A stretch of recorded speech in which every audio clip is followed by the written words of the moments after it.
Assalamualaikum warahmatullahi wabarakatuh semuanya. Shalom, Om Swastiastu, Namo Buddhaya, dan salam sejahtera bagi kita semua. Perkenalkan, saya Shevi, saya selaku MC di dalam kegiatan webinar kali ini.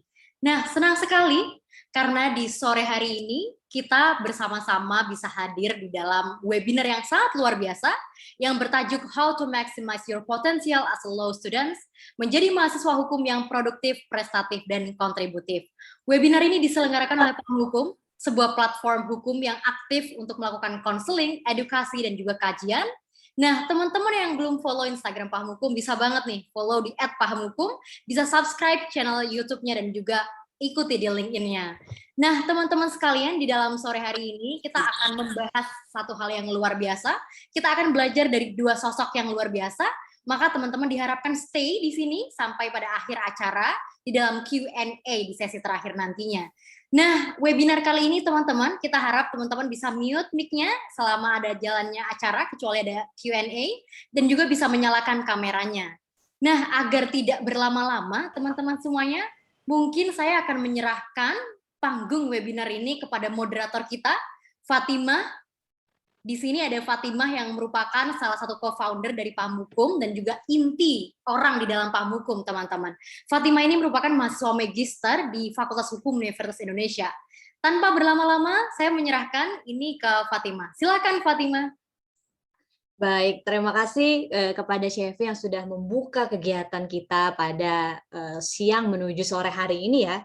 Pertama-tama tentunya saya mengucapkan terima kasih kepada teman-teman semua yang sudah hadir dalam kegiatan webinar kita yang berjudul How to Maximize Your Potential as a Law Student. Sesuai dengan judul webinar kita pada hari ini, sesungguhnya Paham Hukum mengadakan kegiatan ini untuk mengajak seluruh teman-teman mahasiswa Fakultas Hukum untuk sama-sama di sini kita belajar nih bersama dua pembicara kita pada hari ini yang akan sharing dan juga berbicara mengenai bagaimana sih perjalanan mereka dalam memanfaatkan seluruh potensi mereka selama menjadi mahasiswa di Fakultas Hukum agar menjadi seorang mahasiswa hukum yang mampu untuk memanfaatkan potensinya dan apa-apa saja yang sudah mereka kerjakan dan prestasi-prestasi apa yang sudah mereka raih, terutama bagaimana sih mereka bisa meraih hal-hal tersebut. Nah, di sini kita akan sama-sama belajar dari pengalaman-pengalaman para pembicara kita.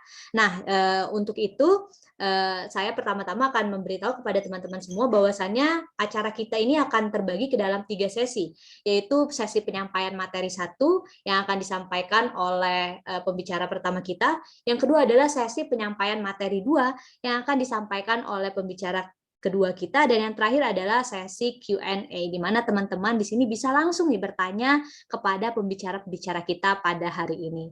Nah, tampaknya tentu teman-teman di sini sudah tidak sabar lagi untuk langsung mendengarkan materi dari pembicara kita pada hari ini. Maka dari itu kita langsung saja masuk ke sesi yang pertama, yaitu penyampaian materi pertama yang akan disampaikan oleh pembicara pertama kita.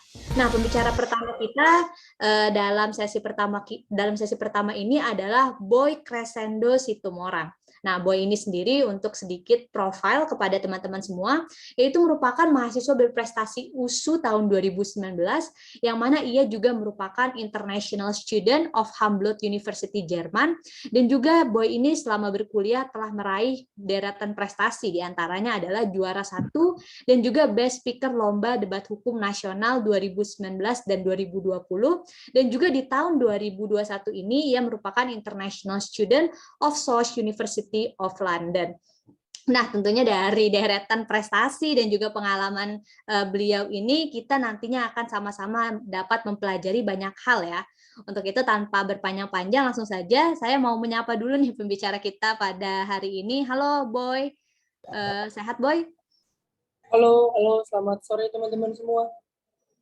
Baik, langsung saja Boy ya, sudah siap nampaknya berbagi inspirasi di siang menuju sore hari ini. Untuk itu langsung saja saya berikan kesempatan kepada Boy untuk menyampaikan materinya. Silakan Boy. Baik, terima kasih kepada Saudara Fatimah yang sudah kemudian menghantarkan acara kita yang sangat luar biasa pada sore hari ini ya teman-teman semua. Izin saya manggilnya teman-teman supaya lebih akrab ya. Hari ini kita akan bahas materi yang tampaknya sangat menarik ya di kalangan mahasiswa. Bagaimana kemudian kita sebagai mahasiswa dikatakan dapat tidak ya kita menjadi produktif atau bahkan bisa menjadi kontributif. Tidak hanya memberikan satu kegiatan-kegiatan yang positif bagi diri kita sendiri, tapi juga dapat memberikan satu kegiatan yang baik bagi lingkungan bahkan sesama kita. Teman-teman semua, halo, perkenalkan nama saya Boy Crescendo Situmorang. Saya sangat terbuka teman-teman semua untuk koneksi yang teman-teman semua mungkin akan ajukan. Saya cantumkan di awal ini ada LinkedIn dan juga Instagram saya, supaya teman-teman bisa kemudian melihat apa yang menjadi hal-hal yang menjadi produktivitas saya selama ini, bahkan kontribusi saya selama ini, untuk dapat dijadikan salah satu contoh mungkin, tapi ada disclaimer di awal ya, ada banyak sekali orang di luar sana yang mungkin sangat berprestasi, sangat produktif, bahkan kontributif, tapi saya harap kita semua bisa mengambil perannya kita masing-masing untuk tetap menjadi yang terbaik ya di tempat kita berada. Nah, teman-teman semua, di slide yang pertama ini saya sengaja memberikan beberapa foto yang kemudian dapat menggambarkan kontribusi dan pengalaman saya yang tentunya tidak terlepas dari banyak sekali pembelajaran yang saya dapatkan baik di bangku perkuliahan ataupun di luar perkuliahan. Di sana ada beberapa beasiswa yang saya dapatkan teman-teman semua, dan saya juga bergelut di bidang hukum sama seperti mahasiswa hukum pada umumnya, dan saya harap melalui kegiatan ini nantinya bisa menjadi pemantik semangat untuk teman-teman semua untuk kemudian bisa nih menjadi produktif dan juga kontributif. Di next slide saya melampirkan satu kata yang kemudian bisa menjadi penegasan untuk kita semua. Boleh di next slide? Being produktif, menjadi produktif. Teman-teman semua, hari ini banyak sekali orang-orang yang mengartikan produktivitas itu bermacam-macam. Ada yang bisa bangun pagi dan juga sarapan pagi itu sudah produktif. Ada yang kemudian dia bangun pagi, terus dia bisa baca satu buku, dan itu produktif. Bahkan yang lebih lucunya lagi, ada yang mengartikan produktif itu contohnya, ada liburan, terus dia bisa melakukan hal-hal yang diinginkannya, memberikan satu kebahagiaan bagi dirinya, itu dikatakan produktif. Bahkan yang lebih ekstrim lagi nih, ada yang berhasil merebut pacar orang, katanya juga produktif, gitu ya. Nah, jadi ada banyak hal-hal yang kemudian bisa diartikan sebagai produktivitas. Nah, kembali kepada teman-teman semua, bagaimana kemudian menjadi mahasiswa hukum sebagai mahasiswa penggerak bangsa, menjadi generasi penerus bangsa, dapat memberikan satu produktivitas yang nyatanya berdampak kepada lingkungan, bahkan kepada diri teman-teman sendiri. Ada beberapa catatan yang ingin saya sampaikan dalam sesi ini untuk menjadi mahasiswa yang produktif. Di next slide saya masukkan slide yang pertama, boleh dilanjutkan. Di sana saya katakan menjadi produktif itu harus dipastikan apapun yang menjadi kegiatannya teman-teman, apapun yang menjadi rutinitasnya teman-teman, harus bisa membawa teman-teman lebih tinggi lagi. Harus bisa menghantarkan teman-teman kepada level yang lebih jauh lagi dari level yang hari ini teman-teman sudah jajaki. Dari level yang hari ini teman-teman sudah geluti. Apa saja itu yang bisa menghantarkan teman-teman menjadi lebih tinggi lagi? Ada 3 poin saya katakan di sana. Yang pertama, harus menjadi seorang pemimpin. Nah, pemimpin itu apa saja sih? Apakah kita harus menjadi seorang presiden? Apakah kemudian kita harus menjadi seorang menteri dan lain sebagainya? Ternyata tidak, teman-teman. Kepemimpinan itu sebagai mahasiswa hukum harus dimulai dari diri kita sendiri. Bagaimana kemudian kita mengatur waktu kita, bagaimana kemudian kita mengatur aktivitas kita, bahkan kemudian bagaimana kita bisa memberikan satu treatment, ya, memberikan satu treatment yang baik kepada sekitar kita, kepada orang lain yang mungkin ada di tengah-tengah kita. Nah, dengan treatment tadi, dengan produktivitas tadi, teman-teman kemudian bisa nih menjadi seseorang yang lebih terarah, menjadi terukur, untuk dapat melakukan hal-hal yang penting dalam perjalanan teman-teman sebagai mahasiswa hukum. Tidak sampai di situ saja, banyak orang yang dia melakukan satu produktivitas yang baik. Hari ini dia sudah memulai untuk membaca satu buku hukum, contohnya. Besoknya dia sudah mulai membaca satu jurnal hukum. tapi untuk lusanya dan bahkan hari-hari selanjutnya itu tidak sustain, tidak berkelanjutan. Nah, produktivitas yang seperti ini yang teman-teman harus jaga, yang teman-teman harus hindari. Karena apa? Karena produktivitas yang tampaknya tidak berkelanjutan ini tidak akan memberikan dampak yang cukup baik, teman-teman. Tidak harus dipaksa teman-teman semua untuk, aduh sebagai mahasiswa hukum, aku harus setiap hari membaca undang-undang, membaca peraturan pemerintah, dan lain sebagainya. Tidak. Tapi teman-teman bisa menetapkan apa yang menjadi jadwal-jadwal yang terbaik bagi teman-teman semua secara berkelanjutan. Secara berkelanjutan untuk dapat memberikan impact yang lebih besar. Ya, doing all sustain for a bigger impact. Jadi teman-teman semua bisa memberikan satu dampak yang lebih besar, baik kepada dirinya teman-teman, bahkan kepada lingkungannya teman-teman. Nah, ini yang kemudian impacted, harus memberikan satu dampak yang baik. It's not only about you, tidak hanya berbicara tentang dirimu sendiri. Ketika kamu sudah berprestasi, ketika kamu sudah memiliki satu pencapaian, itu tidak hanya tentang dirimu sendiri, tapi bagaimana kemudian kamu bisa memberikan dampak kepada sekitarnya kamu. Nah, ketika kamu sudah naik satu level nih, untuk dapat memimpin diri sendiri, untuk dapat memimpin orang di sekitarmu, dalam artian kepemimpinan yang baik, ada poin kedua yang teman-teman harus highlight. Di next slide saya cantumkan poin kedua, boleh dilanjut. Di poin kedua, teman-teman harus menyadari ketika kamu sudah naik satu level lagi, kamu harus mengintrospeksi dirinya kamu. Kamu harus bercermin kepada dirinya kamu sendiri, apa yang bisa aku lakukan lagi? Apa yang kemudian bisa aku capai lagi melebihi dari kemampuanmu sekarang? Beyond yourself artinya kamu harus tetap mengintrospeksi diri dan kamu tidak boleh puas dengan apapun itu.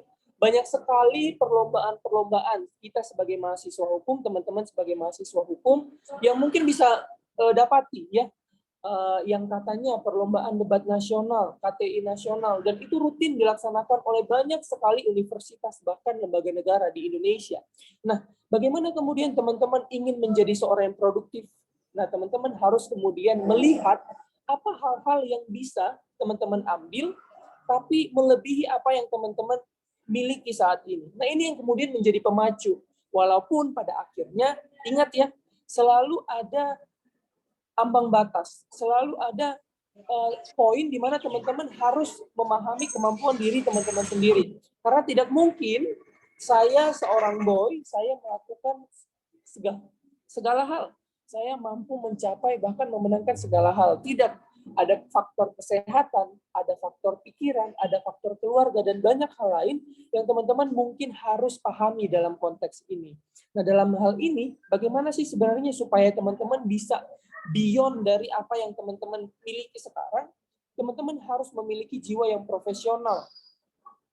Teman-teman harus memiliki manajemen yang baik. Bagaimana mengatur kesibukannya teman-teman, karena sebagai mahasiswa hukum, tentunya karena banyaknya kegiatan tadi ya teman-teman, pengalaman saya pribadi bahkan sampai sakit, sampai kemudian susah berkomunikasi dengan orang lain, atau bahkan ada gangguan-gangguan psikologi yang kemudian bisa mengganggu aktivitas kita yang lain. Nah, maka dari itu manajemen ini yang harus teman-teman kontrol all the time. Ada preparation dan bahkan ada evaluation, ada evaluasi yang teman-teman harus rutin lakukan untuk menjadi seorang mahasiswa hukum yang produktif. Bahkan ini yang sering salah dan juga sering dilupakan oleh banyak orang. Dia menjadi produktif, dia mahasiswa ambis ya, ambis dalam tanda petik yang sering sekali dikatakan oleh orang-orang pada saat ini, tapi lupa untuk memberikan treatment yang baik kepada dirinya sendiri. Lupa bahwasannya harus ada energi-energi positif yang juga diberikan kepada dirinya sendiri, karena kita sebagai manusia juga membutuhkan istirahat. Kita juga membutuhkan asupan kesehatan dan lain sebagainya, bahkan sekedar kesehatan mental sendiri, teman-teman. Mungkin teman-teman di sini banyak nih yang sudah berprestasi ya. Saya melihat ada beberapa orang di sini yang mungkin sudah menjadi mahasiswa berprestasi, yang mungkin sudah memenangkan perlombaan nasional, dan lain sebagainya. Nah, tapi teman-teman sadar tidak sadar, di banyak sekali kegiatan ini, teman-teman pasti ada di satu titik yang kayak, aduh, gue malas banget untuk ngerjain A, B, dan C. Gue nggak fokus, nggak bisa berpikir, bahkan nggak tahu apa yang pengen diketik atau dicurahkan dalam argumentasinya teman-teman. Nah, self-treatment ini, perlakuan terhadap diri sendiri yang kemudian harus sama-sama diperhatikan untuk teman-teman bisa recharge terhadap dirinya sendiri dan kemudian memberikan satu dampak yang baik, teman-teman. Nah, yang selanjutnya ada poin ketiga di slide selanjutnya, boleh dilanjutkan. Saya mengatakan bahwasanya ada hal-hal penting lagi terkait profesionalitas. Boleh di next juga. Akan ada beberapa poin yang akan keluar di sana. Nah, profesionalitas, oke. Ada 2 poin yang saya ingin highlight di sini. Tentang etika dan juga performanya kita, teman-teman. Profesionalitas terkadang kita harus memiliki salah satu nilai jual, personal branding. Sebenarnya kalau kita mau bicara personal branding, akan banyak sekali lagi pembahasannya. Di beberapa webinar yang lain, saya kemudian juga memberikan beberapa materi terkait personal branding, terkhusus di dunia digital pada saat ini. Tapi yang saya ingin katakan di sini adalah etika dan juga bagaimana kita mengemas citra diri kita sebagai mahasiswa hukum itu sangat penting, teman-teman. Mengapa? Karena tidak jarang hari ini kita sebagai penyedia jasa, begitu ya, katakanlah orang-orang yang kemudian akan memberikan jasa hukum kepada banyak sekali klien kita, juga dinilai dari packaging-nya kita.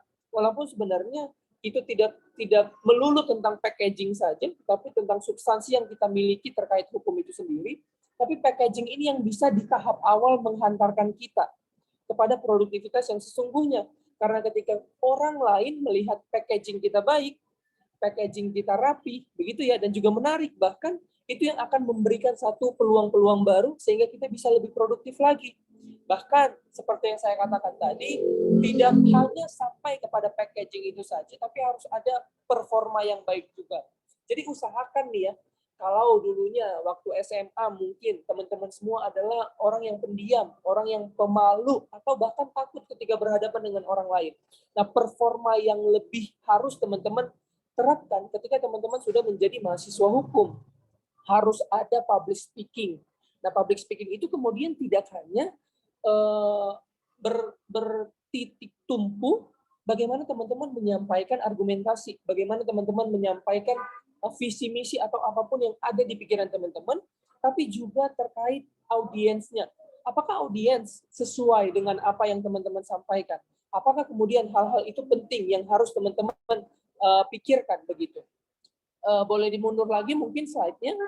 Nah, poin-poin yang selanjutnya yang juga penting teman-teman terkait performa adalah bagaimana teman-teman bisa menjaga konsistennya teman-teman itu terkait hal-hal yang kemudian penting dilakukan.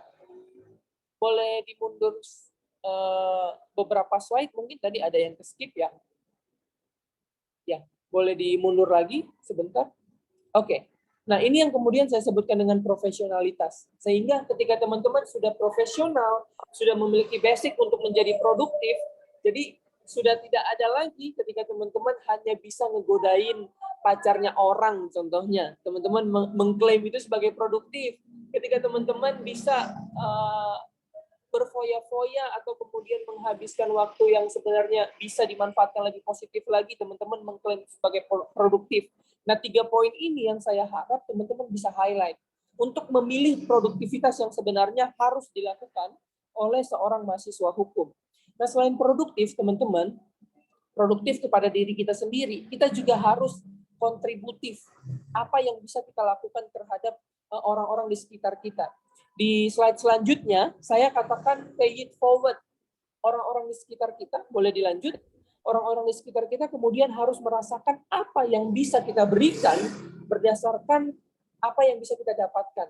Nah, jadi jangan sempat ya teman-teman ya. Saya ingin highlight, jangan katakan dirimu berprestasi, jangan katakan dirimu itu memiliki satu pencapaian yang luar biasa, banyak sekali pencapaian, tetapi kamu tidak bisa buktikan dengan kontribusi yang bisa kamu sampaikan kepada orang lain. Tidak ada artinya kepintaran itu kita simpan, kita sembunyikan, tapi orang lain yang sebenarnya bisa menjadi penerima manfaat yang besar tidak kemudian merasakannya. Nah, pay it forward ini yang kemudian menjadi pegangan yang sangat kuat bagi saya, sehingga di beberapa kegiatan saya juga memberikan satu kontribusi kepada masyarakat. Boleh dilanjut slide-nya? Di slide selanjutnya, kemudian saya memberikan satu pengalaman saya untuk memimpin sebuah proyek, kita sebutnya saudara proyek, yang singkatan dari satu usaha dalam rasa.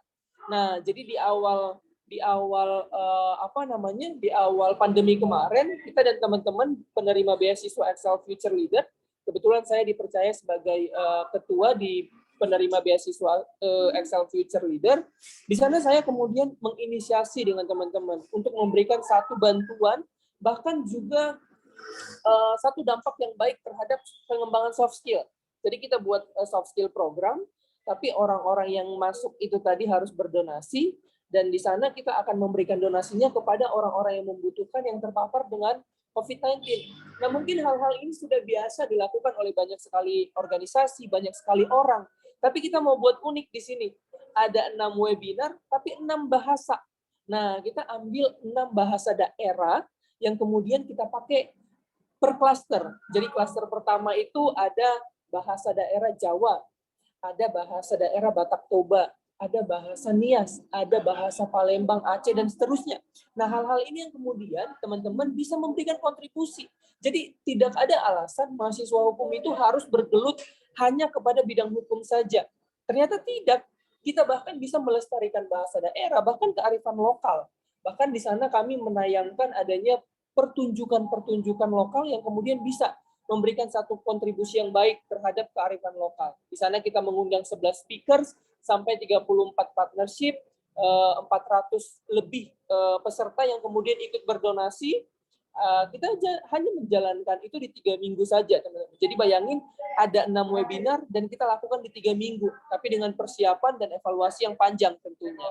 Nah, sesudah teman-teman bisa memberikan dampak ini, tentunya teman-teman kemudian bisa memberikan satu hasil ya, hasil dari apa yang teman-teman pelajari sebagai mahasiswa hukum. Di slide selanjutnya, saya juga ingin share teman-teman, boleh dilanjut.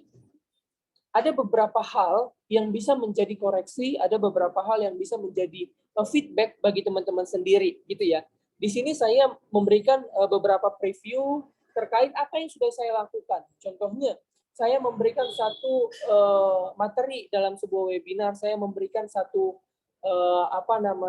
mentoring dalam sebuah sesi. Saya pasti tanya kepada teman-teman yang menjadi audiensnya, apa yang menjadi pesan dan kesannya. Nah, teman-teman bisa baca nih di slide-nya. Ada yang bilang, this is the best webinar that I have ever joined. So active and a lot of strategy on it. Jadi teman-teman, dalam melakukan segala hal, banyak nih ya yang menjadi salah kaprah. Dia sudah berhasil, mungkin tujuannya tercapai, targetnya itu terpenuhi gitu ya. Tapi orang-orang di sekitarnya kemudian kurang puas dengan apa yang menjadi kinerjanya dia. Bagaimana kemudian dia memberikan performa yang terbaik begitu. Nah, hal-hal ini yang harus teman-teman dijadikan sebagai motivasi dan juga evaluasi bagi teman-teman semua sebagai mahasiswa hukum. Ada preview selanjutnya teman-teman, bisa di next slide. Ada juga yang kemudian bertestimoni itu ya. Thanks Kak Boy Crash, ceritanya kiat-kiat dari kakak memotivasi. Semnas hari ini bagaikan roket katanya, yang sedang dipanaskan, yang siap untuk terbang menuju bintang yang gemilang. Rada-rada hiperbola, tapi kemudian itu menjadi penyemangat tentunya kepada kita. Bagaimana kita bisa memberikan satu kontribusi, bahkan menjadi pemantik semangat orang lain. Nah, saya harap teman-teman yang hadir pada saat ini, ya, ratusan orang yang hadir pada Zoom meeting pada saat ini juga bisa memberikan satu semangat bagi siapapun itu. Nah, jadi harus sadari teman-teman, ketika teman-teman sudah menjadi satu alasan di mana orang lain dapat berkontribusi, satu alasan di mana orang lain dapat berprestasi, teman-teman harus bangga dengan itu. Terlepas siapapun itu, adik teman-teman, keluarga teman-teman, atau bahkan teman-temannya teman-teman semua. Nah, hal-hal ini yang kemudian harus dipegang teguh untuk menjadi orang yang kontributif. Bahkan lebih jauh lagi, ada preview selanjutnya, boleh di next slide. Kepada panitia. Nah, aku yakin teman-teman di sini semua kemudian punya pengalaman yang sangat luar biasa, sudah memberikan satu materi yang sangat luar biasa kepada banyak sekali orang di luar sana. Dan tapi jangan sombong dan jangan kemudian meninggikan diri terhadap hal-hal yang teman-teman mungkin sudah capai. Teman-teman harus kemudian menyadari kita memiliki blind spot loh. Blind spot yang kemudian harus kita tanyakan kepada orang lain. Nah, bahkan teman-teman juga bisa melihat bagaimana apresiasi dari orang lain itu kepada teman-teman sendiri. Di sini ada beberapa yang kemudian mengucapkan terima kasih karena saya sudah mengisi di beberapa acaranya, dan juga bagaimana kemudian saya menyampaikan hal-hal ini yang tampaknya bisa menjadi penyemangat juga untuk teman-teman, bahkan menjadi sarana evaluasi bagi teman-teman ketika teman-teman ada di titik yang, aduh, kayaknya gue hidup kayak nggak ada artinya, gue hidup kayak nggak ada kontribusinya. Nah, hal-hal ini yang kemudian bisa menjadi satu pacuan yang baru ya bagi teman-teman semua untuk bisa berkontribusi. Nah, seminar hari ini, webinar hari ini akan memberikan satu perspektif kepada teman-teman hanya secara umum saja. Nah, akan ada lanjutan sebenarnya yang akan paham hukum akan berikan kepada teman-teman semua. Setelah ini juga akan ada sobat saya, Raudatul Jana, yang kemudian akan memberikan perspektif prestasi yang tentunya sangat luar biasa, teman-teman.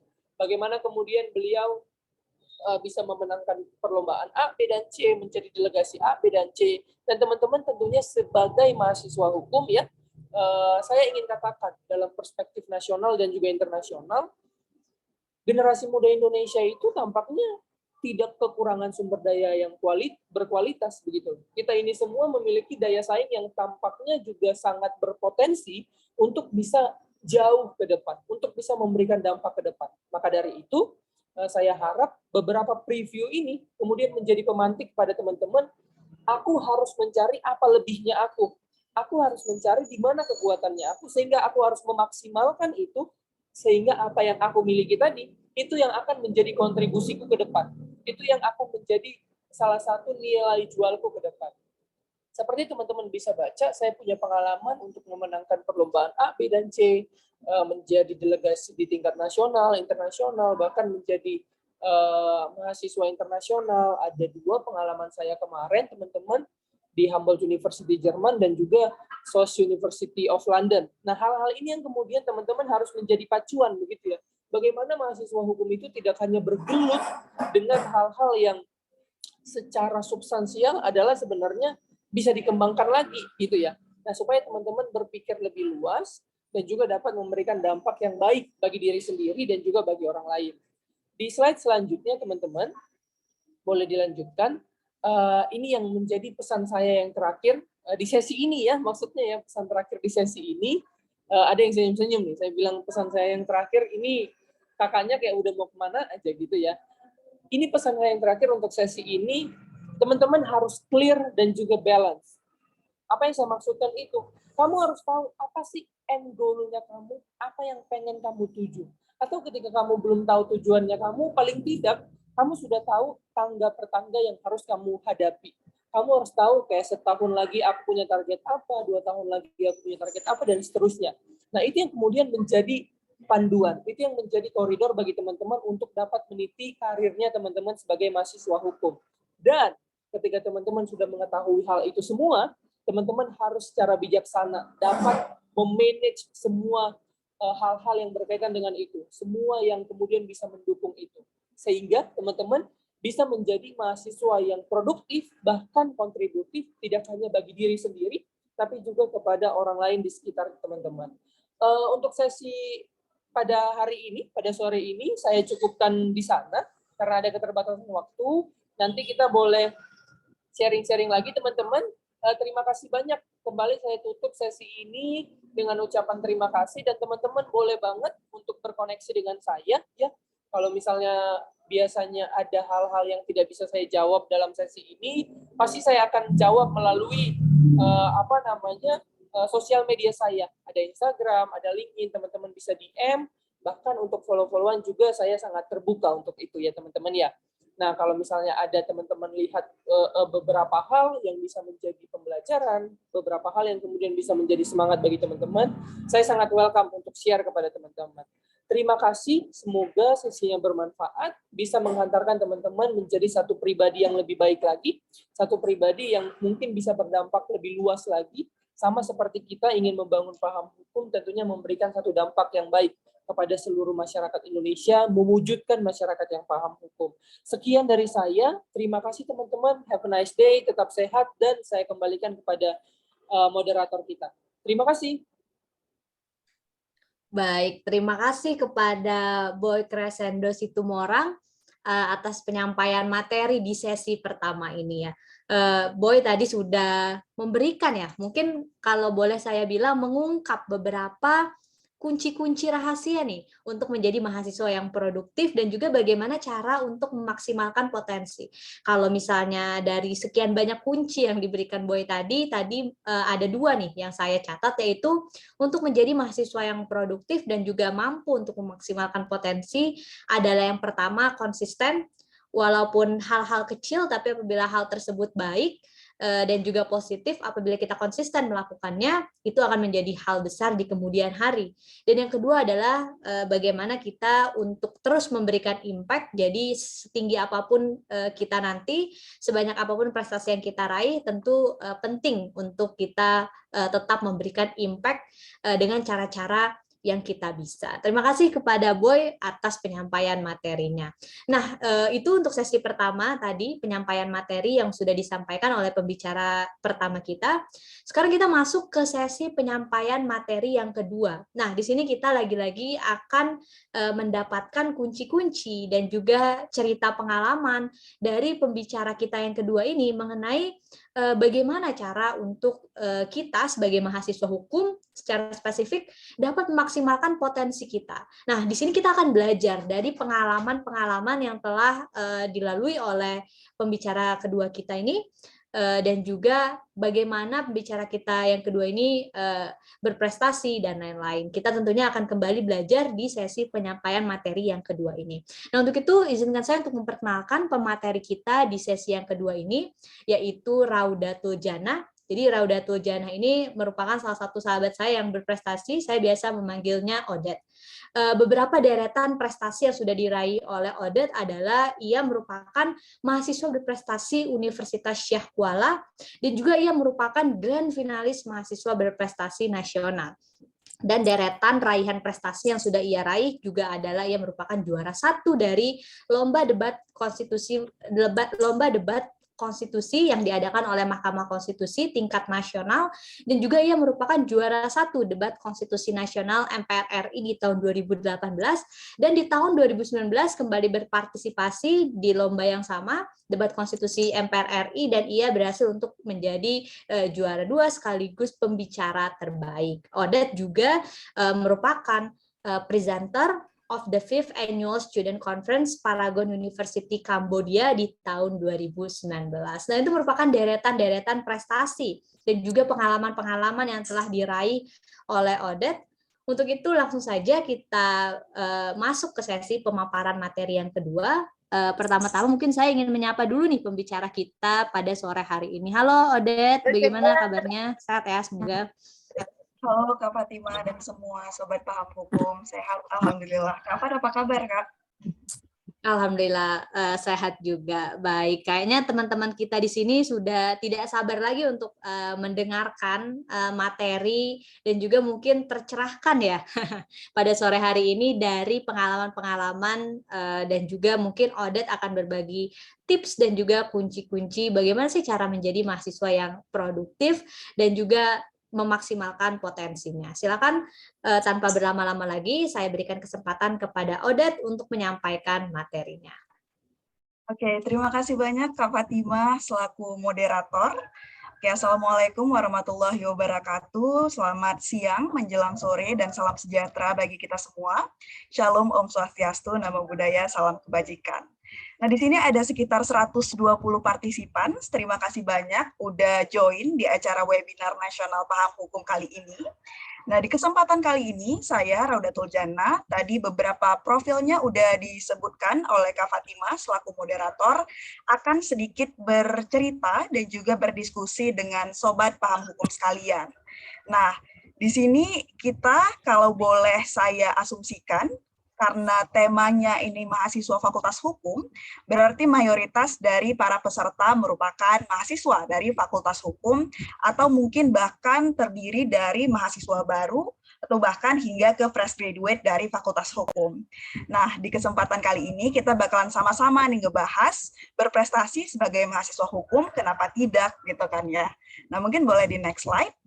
Sedikit profile tentang diri saya lulusan dari Universitas Syah Kuala di International Class Programs Aceh, yang juga selama sekitar 4 tahun terakhir sejak saya maba hingga sekarang telah mengikuti berbagai coaching, baik sebagai mentee ataupun sebagai mentor, dan juga berbagai mentorship program selama 4 tahun terakhir ini yang utamanya terkait dengan self-development, hukum, dan juga hak asasi manusia.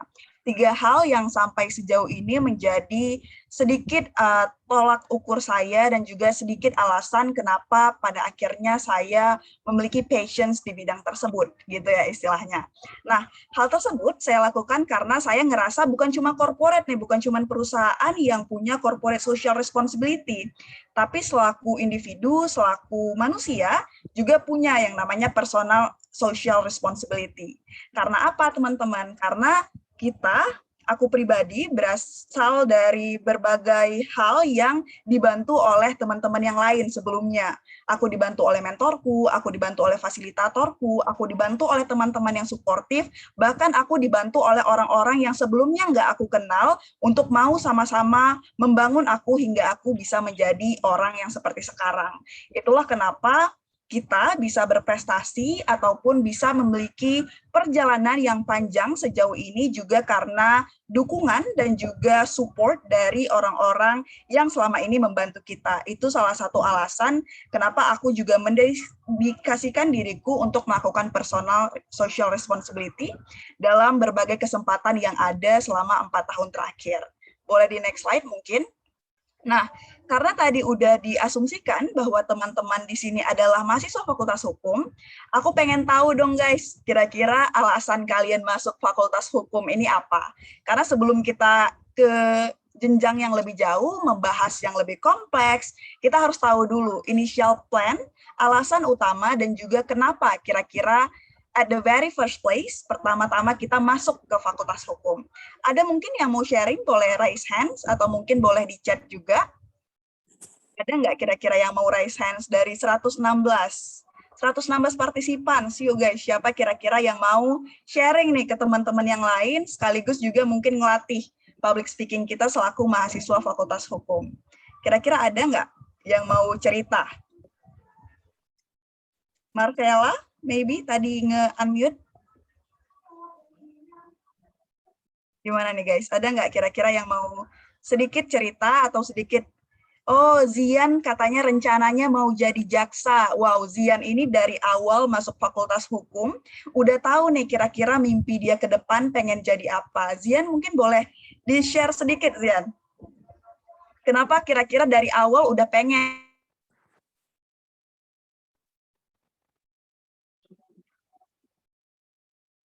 Halo? Halo, suara aku kedengeran nggak ya, Kak? Kedengeran, clear. Sebelumnya emang karena tertarik aja sih sebenarnya ke jaksa dan juga suka sama perdebatan. Jadi suka gitu. Jadi mau ke hukum. Oke, thank you very much Zian. Tadi quote and quote ada kata-kata perdebatan. Kedepannya kita bakalan bahas juga beberapa hal tentang debat, beberapa hal tentang kompetisi, beberapa hal tentang kegiatan sebagai mahasiswa Fakultas Hukum. Di sini banyak juga masuk chat yang lain. Ada yang menyatakan bahwa saya pribadi mau menyuarakan aspirasi para wanita Indonesia yang sekarang masih banyak tertekan oleh kaum wanita. Ini juga salah satu problematika hukum ya. Tadi ada dari Julie Mardiana, ada juga dari yang direct message katanya ingin memacu diri supaya lebih maju untuk berpikir lebih kritis dan juga pengen katanya jadi orang yang peduli akan hukum. Nah, di sini juga sebenarnya alasan kita sama-sama di sini datang ke webinar kali ini karena kita sama-sama peduli akan hukum, kita juga sama-sama peduli akan aktivitas kita sebagai mahasiswa hukum dan juga peduli untuk membangun professional development kita selaku lulusan hukum nantinya. Boleh ke next slide mungkin? Saya pengen ngucapin congratulations, selamat kepada teman-teman semua, karena teman-teman semua telah terseleksi nih selaku salah satu mahasiswa di Fakultas Hukum, karena tingkat kompetitifnya sangat amat tinggi nih teman-teman. Jadi di kampus saya sendiri pada tahun 2017 dari 10.000 pendaftar hanya sekitar 300 mahasiswa yang diterima untuk masuk ke dalam fakultas hukum. Saya yakin juga di kampus teman-teman juga memiliki ketetapan yang hampir sama atau serupa. Jadi saya di sini ingin mengucapkan congratulations, selamat karena teman-teman udah terpilih, entah apapun itu jalurnya, tapi kita sama-sama di sini sudah menjadi mahasiswa fakultas hukum atau nantinya akan menjadi lulusan dari fakultas hukum. Nah, kira-kira kegiatan apa saja sih yang pernah saya ikuti selama menjadi mahasiswa fakultas hukum? Jadi kurang lebih saya kuliah 3,5 tahun, 3,5 tahun, dan terdiri dari berbagai kegiatan yang saya pernah ikuti. Saya udah ikut berbagai kompetisi, berbagai international conference, berbagai program beasiswa, self-development skills, dan lain-lain. Mungkin boleh di next slide juga, Kak Diana. Jadi ada berbagai aktivitas yang udah saya ikuti dan juga saya ingin menyampaikan kepada teman-teman semua hal itu juga terprovide sebagai mahasiswa fakultas hukum. Kalau teman-teman pengen ikut kegiatan bisnis, bukan cuma mahasiswa ekonomi, mahasiswa fakultas hukum juga bisa, karena itu mungkin juga ada pelajaran ataupun ada konsentrasi hukum bisnis dan lain-lain. Tapi lebih daripada itu, kalau teman-teman di sini seumpamanya masih mahasiswa baru atau mungkin tahun kedua, tahun ketiga, dan ingin apply ke beasiswa, di Fakultas Hukum juga menyediakan berbagai macam beasiswa, teman-teman. Ada mulai dari beasiswa unggulan yang diselenggarakan oleh Kementerian Pendidikan dan juga Culture dan Kebudayaan. Mohon maaf, saya mencharger sebentar laptop saya karena running low katanya baterainya. Dan kemudian ada juga beasiswa kepemimpinan yang disediakan oleh PT XL Axiata Tbk.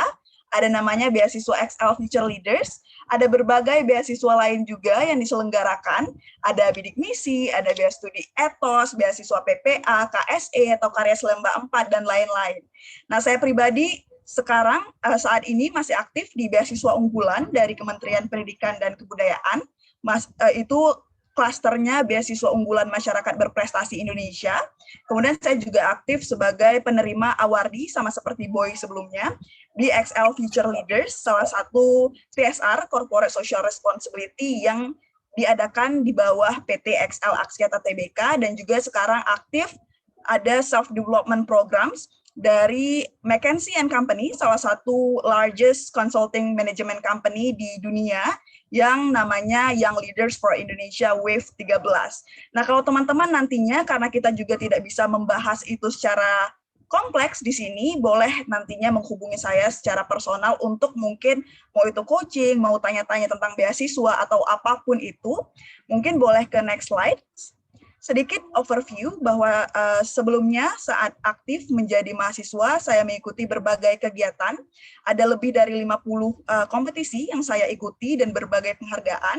Mayoritasnya boleh dilihat di slide, berkaitan tentang debating competitions, dan juga dari PT XL Axiata Tbk, presentasi international conference di Kamboja pada saat itu, dan berbagai kegiatan lainnya yang benar-benar saya rasa relevan dengan keinginan saya ke depannya.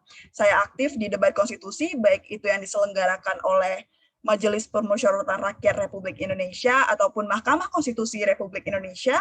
Saya juga aktif mempresentasikan penelitian saya di bidang hukum dan teknologi serta hukum dan hak asasi manusia yang diselenggarakan oleh berbagai institusi ataupun instansi. Di samping itu saya juga sedikit aktif untuk menjadi speaker di berbagai konferensi dan juga webinar nasional contohnya. Selain itu saya juga merupakan Pilmapres, finalis dari nasional, salah satu dan yang pertama, perwakilan pertama dari kampus saya, Universitas Syah Kuala, untuk datang ke pergelaran Pilmapres Nasional di tahun 2020. Dan itu di samping itu saya juga bisa nih aktif ketika kuliah jadi presiden di komunitas debat di kampus saya sendiri. Jadi kalau teman-teman mungkin tertarik dengan debat atau tertarik dengan moot court, boleh juga nantinya bisa berkonsultasi dan saling berdiskusi bersama gitu ya. Saya juga pernah membangun platform yang jalannya di bidang kesehatan mental, namanya Spill Your Story. Di samping sekarang, saat ini, yang tadi itu kan past experience kita ketika kuliah. Namun saat ini saya aktif di Young Leaders for Indonesia dari McKinsey & Company, dan yang terakhir, saya aktif sebagai Director of Community Affairs nih dari platform yang sama-sama sekarang sedang kita saksikan, paham hukum. Nah, kesemua kegiatan itu sebenarnya merupakan perjalanan yang panjang, teman-teman. Dan perjalanan tersebut ada sekitar 50 awards yang saya dapatkan, ada sekitar beberapa organisasi yang saya ikuti, tapi waktunya tidak bersamaan, supaya make sure tidak clash satu sama lain, dan kesemuanya itu bisa kita laksanakan. Aku pribadi ada tips dan trik tertentu yang tentunya aku bakalan berbagi dengan teman-teman semua. Boleh di next slide, Kak Di? Nah, di antara hal yang harus kita lakukan, tadi teman-teman mungkin udah lihat nih, kegiatannya mungkin banyak nih, kira-kira gimana ya cara melakukannya, atau kegiatannya kira-kira gimana ya supaya nggak clash, nggak bertabrakan, dan juga bisa tetap memaintain akademik yang baik, dan juga kegiatan yang kita ikuti juga bisa bermacam-macam atau beragam. Ada setidaknya 4 hal nih teman-teman. Yang pertama ialah kalian punya personal goals, kalian harus punya goals diri dan juga goals pribadi kalian, kira-kira apa nih yang nge-trigger aku sehingga aku bisa pengen nih mencapai itu dan juga harus meraih itu dalam kurun waktu sekian-sekian contohnya. Dan yang kedua, kalian harus tahu kapasitas diri dan juga manajemen waktu. Kalian harus tahu kira-kira diri kalian itu lebih condong, konsen ataupun patience-nya ke arah mana ya. Terus kalian juga harus bisa memanage waktu sehingga tidak clash antara satu kegiatan ataupun satu aktivitas dengan aktivitas lainnya, sehingga kalian enggak yang tiba-tiba malah tidak produktif karena banyak kegiatan. Yang ketiga adalah challenge yourself out of comfort zone. Jadi kalian, apalagi mungkin mahasiswa yang masih tergolong mahasiswa baru, jangan hanya berada di comfort zone kalian. Apalagi sekarang kita sedang di situasi pandemi, jangan sampai kalian stay, oh ya udah cuman pandemi jadi tidak bisa berkontribusi atau tidak bisa berprestasi. Jangan sampai ada mindset yang seperti itu. Coba diri kalian explore aja semuanya, explore apapun yang kalian mau kerjakan atau apapun yang mau kalian lakukan. Kalaupun pada akhirnya itu ternyata di luar zona nyaman kalian, itu merupakan hal yang kira-kira baik untuk dilakukan karena kalian setidaknya udah push yourself di luar dari zona nyaman tersebut, sehingga nantinya kalian akan punya zona nyaman baru, dan zona nyaman baru tersebut bisa jadi sejalan dengan keinginan dari diri kalian. Yang terakhir ini sebenarnya sangat penting, tapi mungkin sering dineglect oleh orang-orang. Orang-orang sering menganggapnya kurang penting. Orang-orang sering menganggapnya tidak terlalu prioritas. Tapi menurut saya ini merupakan hal yang sangat penting. Yang keempat atau yang terakhir ialah punya mentor. Jadi teman-teman harus dan emang wajib untuk punya mentor. Nah, mentor di sini nggak mesti yang harus udah usianya 10 tahun di atas kalian, atau bapak-bapak atau ibu-ibu yang punya 20 tahun pengalaman di bidang hukum. Tapi mentor di sini bahkan bisa sesimpel peer mentor, bisa teman-teman kalian atau senior kalian yang usianya 1 atau 2 tahun di atas kalian. Atau mungkin kalau aku pribadi juga bisa nge-approach alumni-alumni dari program yang udah kalian pernah ikuti selama ini. Atau mungkin kalau sekarang kalian ikut webinar, kalian juga bisa nge-approach pemateri dari webinar itu. Atau sebelum-sebelumnya juga aku pribadi yakin kalian udah pernah ikut berbagai kegiatan, berbagai konferensi, berbagai seminar contohnya. Kalian coba aja approach orang-orang tersebut dengan sopan dan juga tentunya menampilkan iktikat baik kalian, ingin apa yang kalian dan lain sebagainya, sehingga orang tersebut nantinya bisa menjadi mentor kalian, dan itu merupakan hal yang sangat penting. Saya pribadi ngerasa bahwa nggak akan bisa sejauh ini tanpa mentor-mentor tersebut, karena kan sebelumnya kita pasti perlu latihan, kita perlu development, kita perlu pengembangan diri dan lain-lain, dan keberadaan mentor itu sangat signifikan untuk tahu blind spot kita apa, hal-hal yang kiranya kita nggak tahu tentang diri kita sendiri gitu ya. Dan melalui 4 hal ini, aku pengen lebih jauh elaborasi terkait 2 hal, teman-teman. Jadi mungkin boleh di next slide. Yang pertama ialah personal goal settings. Nah, selama 4 tahun ke belakang, dari 2017 hingga 2021 sekarang, kira-kira apa sih yang aku tanemin dan aku lakukan sehingga sekarang bisa berada di titik ini? Nah, aku pribadi selalu nge-set goals terkait personal goals aku, goals individu aku melalui 3 tahapan. Yang pertama long-term personal goals, yang kedua medium-term personal goals, yang terakhir ialah short-term personal goals. Sesimpel kalian di masa depan pengen jadi apa. Tadi Zian bilang dia pengen jadi jaksa, itu berarti udah ada nih long-term personal goals. Tadi juga ada yang bilang pengen jadi notaris, itu udah ada. long-term personal goals. Nah, ada juga tadi yang mengatakan bahwa ia pengen jadi impactful dan juga berkontribusi, terutama bagi hak asasi wanita tadi misalnya. Itu bisa disampaikan baik di medium term personal goals ataupun long term personal goals. Nah, di medium term ini kita bakalan tahu diri kita kurang lebih 3 hingga 4 tahun ke depan kita pengen jadi apa untuk bisa mengachieve si long term personal goals. Dan selanjutnya short term personal goals itu yang harus kita lakukan atau kita set untuk beberapa hari atau beberapa bulan ke depan. Sesimpel aku pengen latihan public speaking setiap hari. Setiap jam 8 malam aku pengen baca 1 jurnal, atau setiap jam 8 malam aku pengen baca 1 buku, atau sesimpel personal goals-nya aku pengen hidup lebih sehat. Oleh karenanya setiap pagi aku harus bangun jam 5 pagi dan berolahraga.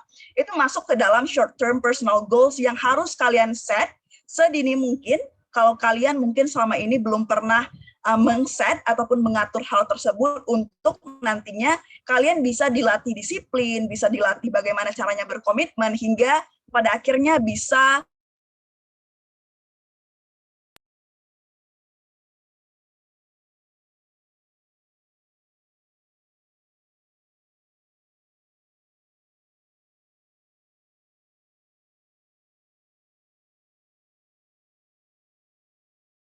ke long term personal goals. Boleh di next slide, Kak Diana. Dan ini merupakan trik aku untuk men-set personal goals itu. Aku selalu nge-set personal goals dalam framework yang namanya SMART. Mungkin teman-teman di sini ada yang udah pernah dengar SMART, bukan smart pinter, bukan smart bahasa Inggris yang artinya pinter, tapi SMART ini sebenarnya adalah akronim atau singkatan dari, boleh di next slide, Kak Di, dari yang namanya specific, measurable, attainable, relevance, or realistic, dan juga time bound. Jadi dalam men-set tadi, ada personal goals tadi, harus secara spesifik. Tadi, teman-teman ada yang pengen jadi jaksa, aku pengen menjadi jaksa, itu tentunya udah sangat spesifik, dibandingkan kalau teman-teman bilang, aku pengen jadi penegak hukum. Itu kan nggak spesifik ya, penegak hukum itu penegak hukum yang seperti apa. Atau mungkin, aku pengen ngebangun bisnis, itu juga kurang spesifik, karena bisnis yang ingin dibangun itu bisnis yang seperti apa. Bisnis apa yang pengen dibangun ke depannya. Atau sesimpel teman-teman, aku pengen makan gitu kan, itu juga nggak spesifik, teman-teman pengen makan apa lauk yang ingin dimakan, atau apa jenis makanan yang ingin dimakan. Jadi untuk setting personal goals, teman-teman harus spesifik. Contohnya, karena sedikit waktu di sini, aku bakalan ambil contoh sebelumnya. Tadi Zian lagi nih. Zian tadi katanya pengen jadi jaksa. Itu udah spesifik yang pertama. Miserable nggak? Kira-kira itu udah sekarang yang Zian lakukan udah nggak kira-kira mencapai itu semua. Jangan sampai Zian pengen jadi jaksa, tiba-tiba sekarang di fakultasnya bukan fakultas hukum, malah fakultas ekonomi. Itu kan berarti nggak miserable kan. Pengen jadi jaksa kok nggak masuk ke fakultas hukum. Tapi karena Zian sekarang aku percaya ada di fakultas hukum, jadi itu udah menjadi suatu hal yang miserable, sangat terukur kan. Itu merupakan suatu hal yang bisa dicapai dan juga bisa diraih. Attainable nggak kira-kira? Kira-kira langkah apa aja sih yang akan Zian lakukan atau saat ini sudah Zian lakukan? Mungkin boleh dijawab sedikit Zian. Kira-kira untuk menjadi jaksa, apa sih yang perlu Zian persiapkan dari sekarang gitu Zian? Mungkin kalau sekarang kayaknya lebih melatih public speaking juga, ikut lomba-lomba mungkin ya Kak. Terus juga berarti ikut konsen buat ke jaksanya, berarti perdata, nggak salah. Pidana.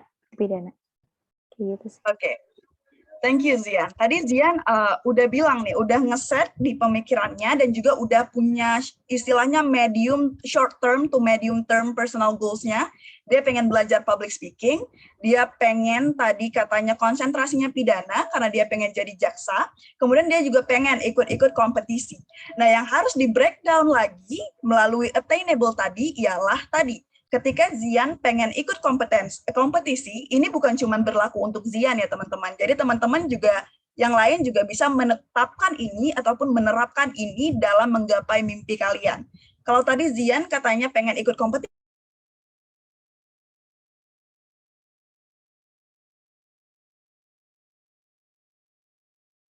yang cocok.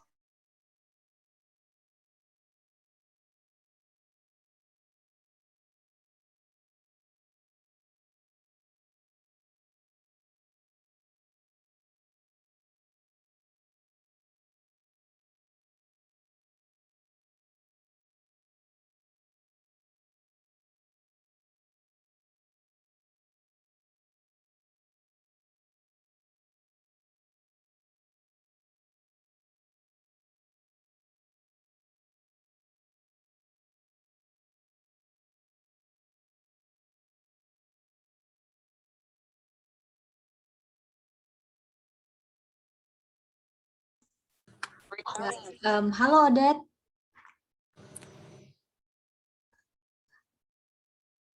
Baik, teman-teman, kita lagi coba menghubungi Odet. Mungkin ada masalah dari sinyal ya. Kayak dinamika mengadakan kegiatan yang online base. Kita harus siap-siap berdinamika menghadapi permasalahan teknis berupa sinyal. Tapi kita sudah mengontak Odet. Sebentar lagi akan coba join.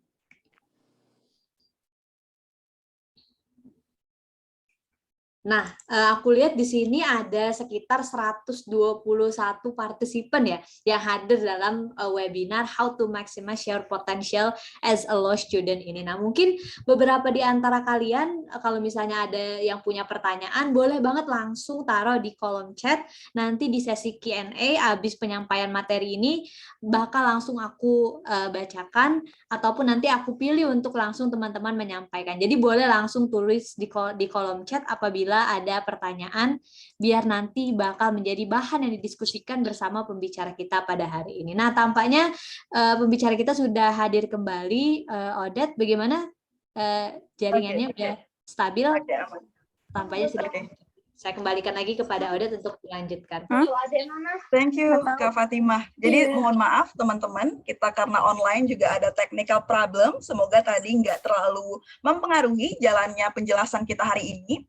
Nah tadi, seperti tadi udah disampaikan, ketika hal tersebut kira-kira attainable atau tidak, tadi udah diketahui nih pengennya entar jadi apa. Ketika pengen jadi jaksa, jadi dari sekarang teman-teman mungkin udah bisa dipersiapkan ikut kompetisinya yang berhubungan tentang pidana, ikut moot court competitions, role play-nya benar-benar jadi jaksa. Jadi sedari sekarang teman-teman udah tahu goals long term-nya apa dan juga udah bisa mempersiapkan diri di short term-nya untuk mengachieve goals yang jangka panjang tersebut harus melakukan apa. Itulah kenapa goals kita itu harus attainable. Yang keempat, goals-nya itu harus relevan dan juga atau realistic. Jadi R di sini harus relevan dan juga realistic. Apa sih maksudnya relevan itu? Kira-kira bagaimana kita bisa memenuhi sasaran dari goals kita. Jangan sampai goals kita itu nggak realistik. Contohnya pengen jadi superhero, itu kan bukan suatu hal yang realistik kan ya. Jadi teman-teman dalam menyusun goals juga harus serealistis mungkin, tapi bukan dalam artian teman-teman nggak bisa bermimpi.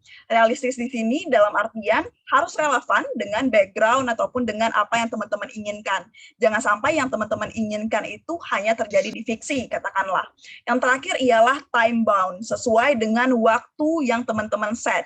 Ketika tadi disampaikan pengen jadi notaris, pengen jadi jaksa, atau pengen jadi pembela hak perempuan tadi, kira-kira tadi kita ambil contoh lain di pembela hak perempuan, mungkin teman-teman tadi yang jawab seperti itu pengen join di NGO yang bergeraknya khusus di bidang perempuan, atau mungkin bahkan karena tadi urusannya tentang hukum, bakalan jadi salah satu anggota legislatif yang memperjuangkan hak perempuan contohnya. Nah, di goals yang teman-teman udah coba set, teman-teman harus tahu time bound-nya kapan. Contoh, saya ingin menjadi bagian dari NGO bla bla bla. Nama NGO-nya disebutkan aja teman-teman, karena nggak apa-apa kan, kita masih bermimpi, kita masih dalam proses persiapan, dan teman-teman sebutkan, teman-teman mau achieve itu di tahun berapa. Contoh, saya sekarang jadi salah satu partisipan di Young Leaders for Indonesia, McKinsey and Company, itu bukan merupakan kegiatan yang cuman saya ikut sebatas seleksi aja, tapi itu udah saya goals kan, saya udah set itu sebagai personal dan juga personal goals yang jangkanya medium term. Bahkan 1 tahun sebelumnya, saya udah bilang, saya udah tuliskan bahwa saya ingin join sebagai salah satu awardee dari Young Leaders for Indonesia yang diadakan oleh McKinsey & Company by the end of July 2021. Jadi saya udah tulis tuh di akhir tahun 2019 atau di pertengahan tahun 2019 saya udah tulis bahwa di tahun 2021 saya pengen join WLI di bulan Juli nanti. Jadi goals yang harus kita tuliskan itu nggak apa-apa sespesifik mungkin, tanggalnya dibikin, bulannya dibikin, bahkan lembaganya ataupun mimpi kita sebagai apa itu nggak apa-apa ditulis aja.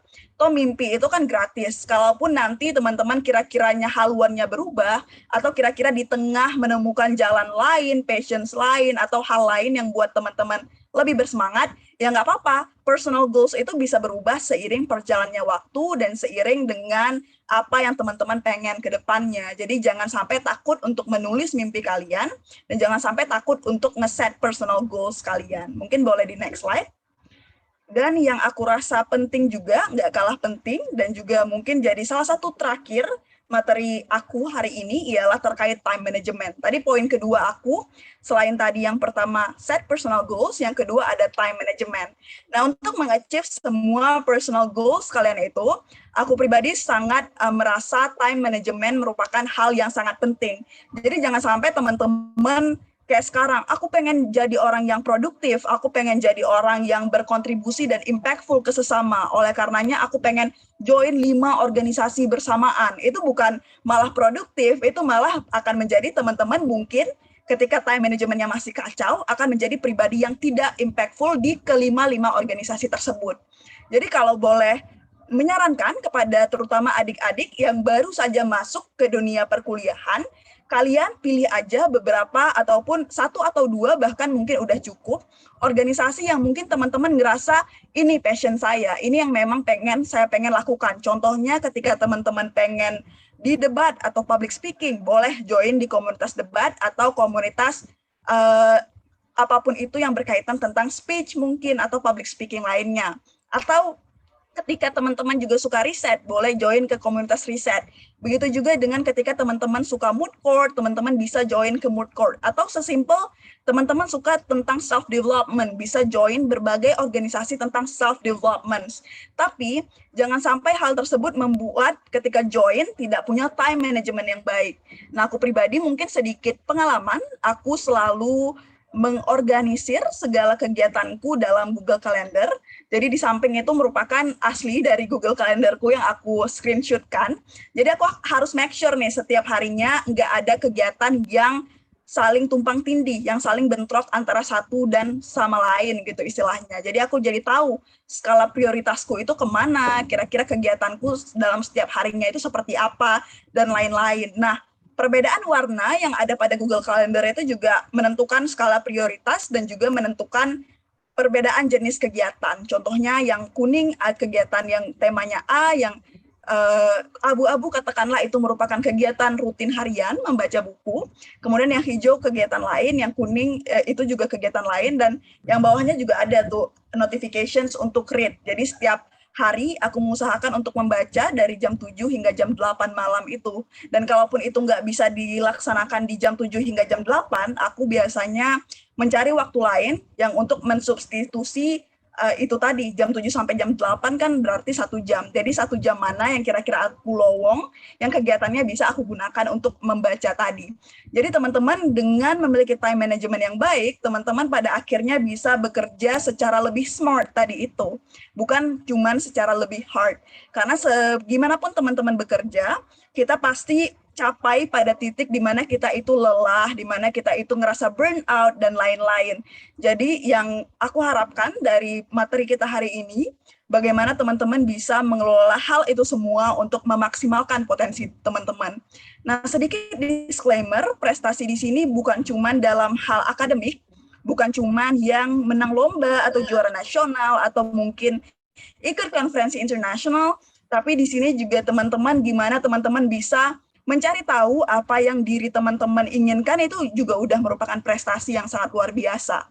Gimana teman-teman bisa tahu kira-kira apa ya yang membuat teman-teman itu bahagia setiap bangun tidur, itu juga udah merupakan prestasi yang sangat luar biasa. Karena aku percaya bahwa setiap paginya Tuhan memberikan kita alasan untuk bangun, tentunya ada alasan tertentu, memberikan kita kesempatan untuk bangun, tentunya ada hal-hal yang diharapkan oleh Tuhan Yang Maha Esa untuk kita lakukan di hari itu. Dan itu mungkin yang teman-teman harus cari tahu, kira-kira apa ya kegiatan yang harus aku lakukan untuk meng-achieve goals aku yang lebih besar. Boleh kelas slide, Kak Diana? Yang terakhir, ini merupakan kata sebenarnya mitos atau fakta, boleh di skip aja mungkin karena keterbatasan waktu, boleh yang ke last slide aja langsung.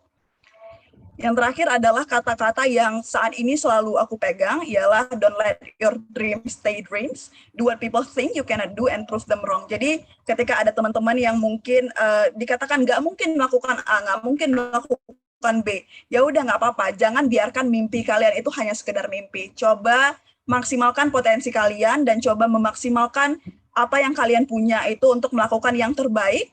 Dan juga ya udah nggak perlu ditanggepin yang gimana-gimana orang yang kira-kira menganggap kalian nggak bisa, tapi nanti lakukan aja apa yang kalian impi-impikan dan prove them wrong, buktikan bahwa mereka itu selama ini ternyata salah dengan hasil kalian.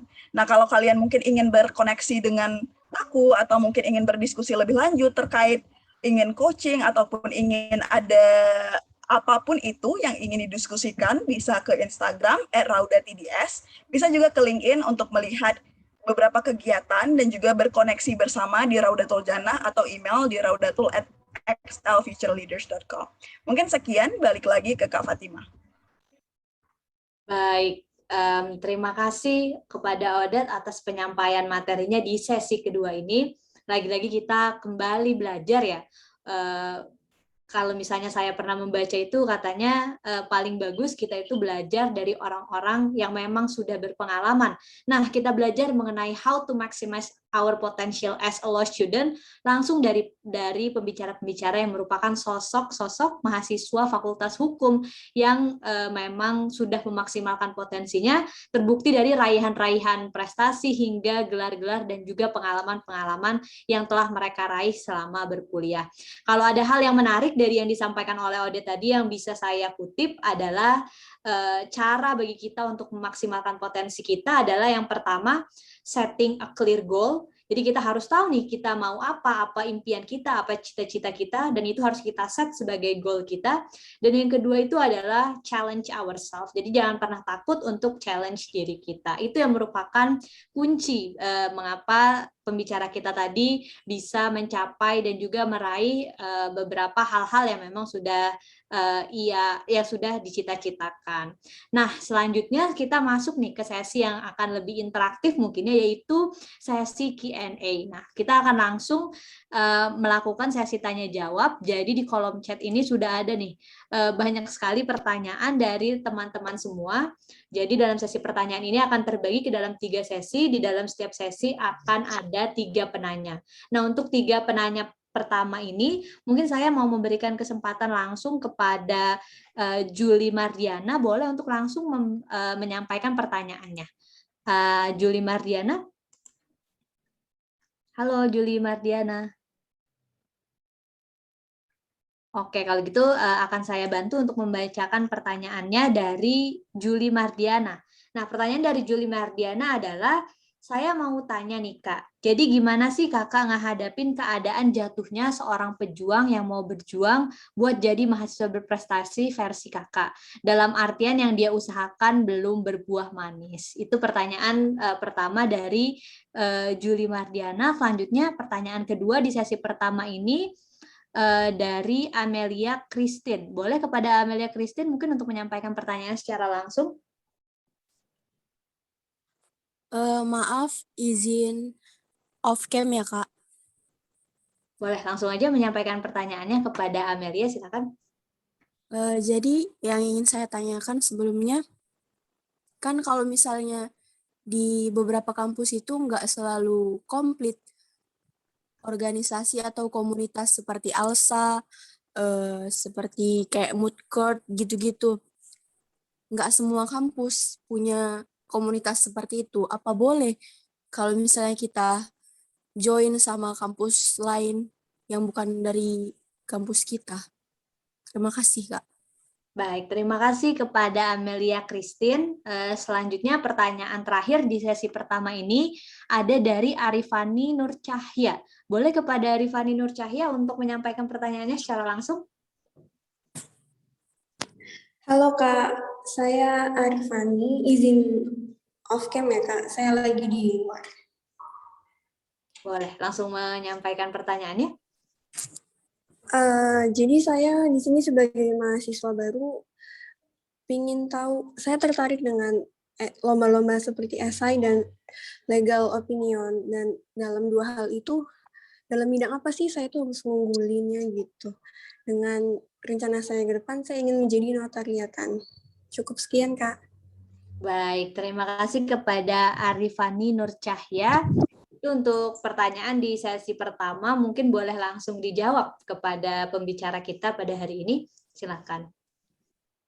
Oke, thank you Kak Fatimah tadi udah memfasilitasi jalannya sesi Q&A. Mungkin aku bakalan back dulu nih ke pertanyaan pertama tadi dari Juliana kalau nggak salah. Ditanyakan bahwa ketika pengen nih berprestasi, pengen ikut kegiatan, pengen kira-kira berkontribusi dan juga punya achievements. Dan kira-kira hal tersebut belum bisa berbuah manis nih, kira-kira apa sih yang akan kita lakukan? Nah, yang perlu teman-teman ketahui, sedikit cerita secara personal, dari 50 kegiatan yang saya ikuti, sekitar 50-an lebih, dan sekitar puluhan awards yang sudah saya terima ketika berkuliah, itu nggak semuanya berhasil, teman-teman. Ada banyak sekali kegiatan-kegiatan behind the scene yang ternyata hal tersebut ternyata belum berhasil. Hal tersebut belum bisa saya raih. Contohnya saya pengen ikut kegiatan A dan membawa pulang trofi, misalnya saya belum bisa melakukan hal tersebut di beberapa kesempatan. Dan itu saya rasa merupakan hal yang totally fine, itu merupakan hal ya udah, namanya juga kita dalam proses pengembangan diri, kita dalam proses berusaha. Hal yang kita achieve sekarang, kalaupun itu belum berhasil, bukan berarti kita nggak bisa coba lagi. Bukan berarti kita nggak bisa nantinya berlatih lagi dan juga menjadi orang yang lebih baik. Karena sekarang kan sebetulnya dalam berkompetisi ataupun dalam melakukan kegiatan, nggak terlalu signifikan pengaruhnya ketika kita mencoba untuk lebih baik dari orang lain. Karena orang lain akan terus bertumbuh, orang lain juga akan terus berlatih, orang lain juga akan terus belajar. Semuanya itu juga memiliki waktu yang sama dengan kita. Yang penting adalah bagaimana kita bisa lebih baik dengan diri kita sebelumnya. Itu sebenarnya yang saya terapkan sejauh ini. Jadi saya nggak terlalu mengkomparasikan diri saya dengan achievements ataupun dengan penghargaan yang udah diraih oleh orang lain, tapi saya biasanya mengkomparasikan diri saya dengan diri saya sebelumnya. Contohnya, sekarang mungkin di perkuliahan ada berbagai prestasi yang sudah saya raih, tapi sedikit yang tahu bahwa prestasi itu saya raih dengan perjuangan yang udah cukup panjang. Udah ada 4 tahun saya praktis. Jadi saya pertama kali terjun di debate itu di 2014 sejak SMA kelas 1. Tapi kemudian ada berbagai halangan dan rintangan sehingga saya kemudian baru bisa juara nasional, dan itu pun di kala saya tahun pertama di perkuliahan di 2018, itu baru pertama kali saya juara nasional. Dan alhamdulillah langsung juara 1 nasional. Nah, ketika itu yang sedikit mungkin teman-teman tahu atau mungkin sedikit orang tahu bahwa mungkin sebagian orang menganggap itu proses yang instan. Pertama kali lomba di kuliah langsung juara 1 nasional. Tapi sedikit orang yang tahu ternyata perjuangannya itu udah ada 4 tahun sebelumnya. Saya udah latihan debat 4 tahun selama SMA. Saya juga udah ikut berbagai kegiatan dari yang kota, dari yang bahkan tingkat kelas saat itu memulai debat. Kemudian tingkat kota, tingkat kabupaten, tingkat provinsi, hingga akhirnya baru ke tingkat nasional. Dan itu butuh waktu 4 tahun. Jadi mungkin timeline orang berbeda-beda, dan ketika tadi Juliana mungkin belum berbuah manis prestasinya, jangan takut, karena mungkin itu masuk ke dalam timeline Juliana sendiri. Jadi bisa jadi ke depannya malah ada hal-hal yang berbuah manis yang telah dipersiapkan oleh Tuhan Yang Maha Esa. Jadi itu mungkin yang bisa aku sampaikan ke Juli tadi, Juli Mardiana. Kemudian yang kedua, ada pertanyaan dari Amelia nih. Amelia tadi nanya, ketika kampus kita ini kan nggak semuanya komplit. Ada kampus-kampus yang nggak punya ALSA, katakanlah. Karena kan ALSA itu cuma punya di belasan universitas di Indonesia, bahkan nggak sampai 20 universitas yang punya ALSA. Atau nggak punya komunitas moot court. Apa kira-kira bisa nggak kita join ke kampus lain? Nah, itu kan sebenarnya kegiatan-kegiatan yang seperti itu sebenarnya kan chapter based ya, itu kegiatan yang chapternya di kampus masing-masing. Jadi dia sejatinya nggak menerima pihak asing untuk join menjadi internal dari organisasi itu. Tapi yang bisa Amelia lakukan ialah kegiatan-kegiatan yang diselenggarakan oleh UKM-UKM itu atau organisasi-organisasi tersebut banyak sekali yang terbuka untuk publik. Jadi Amelia bisa coba memfollow sosial media mereka, mengikuti berbagai postingan mereka, banyak sekali kegiatan, contohnya webinar, contohnya mungkin ada konferensi, dan juga ada bahkan video conference yang diselenggarakan oleh organisasi-organisasi tersebut yang bukan hanya terlimitasi pesertanya hanya bagi kampus mereka, tapi terbuka secara umum untuk publik. Jadi mungkin Amelia bisa coba gabung ke dalam berbagai kegiatan mereka untuk mengasah lagi potensi diri dari Amelia ini sendiri. Atau mungkin bisa mengikuti berbagai platform hukum, karena sekarang juga udah sangat banyak platform hukum di Indonesia, ada klinik hukum, ada banyak sekali ya, ada hukum online yang menyediakan berbagai webinar. Bahkan sekarang juga Amelia udah ada di tahap itu, Amelia udah ikut webinar yang diselenggarakan oleh Paham Hukum. Dan nantinya saya juga percaya Paham Hukum juga akan menyelenggarakan berbagai kegiatan lainnya yang tentunya untuk meningkatkan pemahaman kalian semua tentang hukum, para sobat Paham Hukum. Dan mungkin bisa dicoba nih, ketika di kampusnya nggak punya organisasi hukum, bisa coba join ke organisasi luar kampus atau mungkin organisasi nasional yang kira-kira aksesnya lebih aksesibel untuk semuanya. Nah, semoga hal tersebut menjawab bagi Amelia. Selanjutnya mungkin nanti kalau ada follow up questions bisa setelahnya. Selanjutnya saya ingin menjawab pertanyaan dari Arifani nih. Katanya tertarik untuk ikut lomba terkait esai dan juga legal opinions. Dan di sini saya sangat takjub karena Arifani udah tahu nih long term goals-nya pengen jadi apa. Dia katanya pengen kerja di bagian kenotariatan, pengen jadi itu kan. Dan dia sekarang udah mempersiapkan pengen ikut lomba esai dan juga legal opinion. Kira-kira apa sih yang harus dilakukan untuk mencapai itu? Tadi pertanyaan dari Arifani. Nah, yang harus dilakukan menurut aku pribadi ialah Arifani harus tahu nih, kira-kira komunitas pengembangan apa yang bisa dijajaki dan juga bisa dimasuki untuk ikut lomba-lomba esai dan legal opinions. Atau mungkin ketika hal tersebut nggak ada di sekeliling Arifani, bisa mulai dengan cara menulis dan juga melakukan riset. Karena kan sebagai mahasiswa Fakultas Hukum, mungkin ada nih tugas kuliahnya yang bentuknya paper atau bentuknya essay. Itu udah bisa dimulai, dicicil dulu, buat essay ataupun paper yang menjadi kewajiban kuliah tersebut, bukan hanya sekedar kewajiban, bukan hanya sekedar selesai atau bukan hanya sekedar menyiapkannya, tapi benar-benar harus secara totalitas, merisetnya secara mendalam, dan juga menulisnya sehingga menjadi satu produk tulisan yang nantinya bisa menjadi bekal dari Arifani untuk ikut lomba-lomba essay dan juga legal opinion. Dalam artian bisa berlatih lewat tugas-tugas kampus dan juga bisa join ke klub atau organisasi yang kira-kira sama concernnya di bidang kepenulisan. Nah, selain itu, mungkin Arifani juga bisa nih mulai ketika melihat kasus hukum. Aku pribadi sering melakukan ini ketika di tahun pertama dan kedua kuliah, ketika melihat kasus hukum tertentu yang sekarang sedang happening atau terjadi di Indonesia, tulis aja tuh berbagai pandangan pribadi kita, berbagai instrumen hukum yang kira-kira menyangkut dengan kasus ini, untuk kemudian jadi tulisan, walaupun mungkin tulisan itu nggak dipublish. Dan yang terakhir mungkin untuk Arifani nggak apa-apa dicoba aja dulu, karena banyak sekali sekarang institusi, universitas, ataupun lembaga negara bahkan yang menyelenggarakan berbagai lomba essay dan legal opinions. Terkadang hal yang harus dilakukan adalah lakukan aja dulu. Join aja dulu perlombaannya, tulis tulisan sesuai tema yang diperlombakan, dan jadikan itu sebagai salah satu pengalaman Arifani untuk nantinya bisa ke milestone yang lebih baik ke depannya. Mungkin itu sih untuk sesi 3 pertanyaan utama. Follow up-nya mungkin boleh setelah ini. Sebelumnya saya kembalikan ke Kak Fatimah. Baik, terima kasih kepada Odet atas jawaban-jawaban dari pertanyaan di sesi pertama tadi. Nah, di awal tadi saya mengatakan kalau misalnya akan ada 3 sesi tanya jawab ya. Nah, tapi dikarenakan mohon maaf sekali kita dibatasi oleh waktu, jadi tampaknya sesi yang kedua ini akan menjadi sesi terakhir dari sesi tanya jawab. Nah, untuk itu mungkin saya akan merangkum nih beberapa pertanyaan-pertanyaan yang ada di kolom chat. Harapannya semoga ini menjawab pertanyaan-pertanyaan yang disampaikan oleh teman-teman. Nah, beberapa pertanyaannya mungkin yang pertama adalah ini pertanyaan dari Firda Arshita. Nah, Firda Arshita ini bertanya mengenai perspektif dari mahasiswa hukum baru, mahasiswa di tahun pertama. Pertanyaannya adalah bagaimana untuk mahasiswa baru agar bisa memaksimalkan potensi diri di tahun pertama berkuliah, dan juga ada nggak sih tips supaya bisa lulus 3,5 tahun? Itu pertanyaan pertama. Terus pertanyaan kedua, ini ada juga pertanyaan, kalau tadi dari mahasiswa baru, ini dari perspektif mahasiswa akhir, dari Surya Bagus Pambudi.